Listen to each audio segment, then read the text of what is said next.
आप सोच सकते हैं एक 16 साल की बच्ची जिसके साथ एक बाहुबली एमएलए ने रेप किया, बलात्कार किया, और ना कि खुद बलात्कार किया बल्कि गैंग रेप करवाया अपने कुछ साथियों से।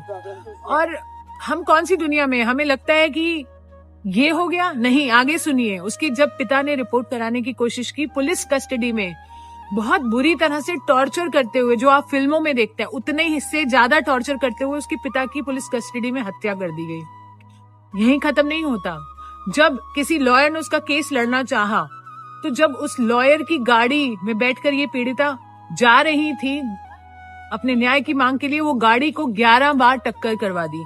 11 बार टक्कर खाने से उस गाड़ी में बैठे 4 सदस्य थे, जिसमें से 3 की ऑन स्पॉट डेथ हो गई, लॉयर की, इसकी मासी की, इसकी बुआ की, और ये बच्ची बच गई। आपकी रूह कांप उठेगी। और ये बच्ची कैसे बची है, मैंने इसको अस्पताल में तब देखा है जब ये क्रिटिकल केयर में थी 7 साल पहले, और उठ नहीं पा रही थी, वेंटिलेटर पर थी। 6 महीने जब वो उस वेंटिलेटर आईसीयू में रही, उसके बाद उसने अपनी हिम्मत जुटाई और अपना केस लड़ना चाहा।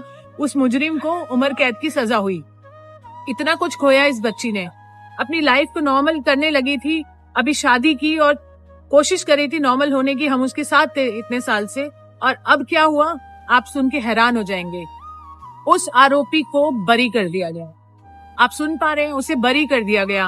और एक्सक्यूज, ये नहीं कि बलात्कार प्रूव नहीं हुआ, बलात्कार प्रूव हुआ है, पर क्योंकि कोई कानूनी दावपेच थे जो उसे बचा सकते थे, फालतू के हाईकोर्ट ने ऐसी ऐसी दलीलें दी हैं कि आप सुन के हैरान हो जाएंगे कि वो एक पब्लिक सर्वेंट नहीं है, या फिर ये बच्ची माइनर नहीं थी और कोर्ट के पास टाइम नहीं है। इतनी फालतू चीजें बोलकर उसे बरी कर दिया गया। आप सोच सकते हैं, आपको गुस्सा आ रहा है?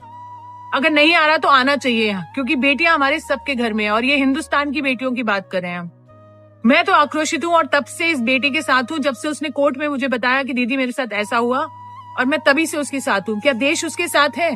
अगर नहीं है तो आप मर चुके हैं, अगर है तो आप सपोर्ट कीजिए, क्योंकि मुझे मालूम है ठंड का समय है, लोग नहीं आ सकते प्रोटेस्ट के लिए। अगर आप नहीं आना चाहते तो नहीं आइए, कोई बात नहीं, कम से कम वीडियो शेयर कीजिए, लोगों को जगाइए और बताइए कि ऐसी दरिंदगी हमारे देश में हो रही है और अपने बेटियों के साथ भी हो सकती है।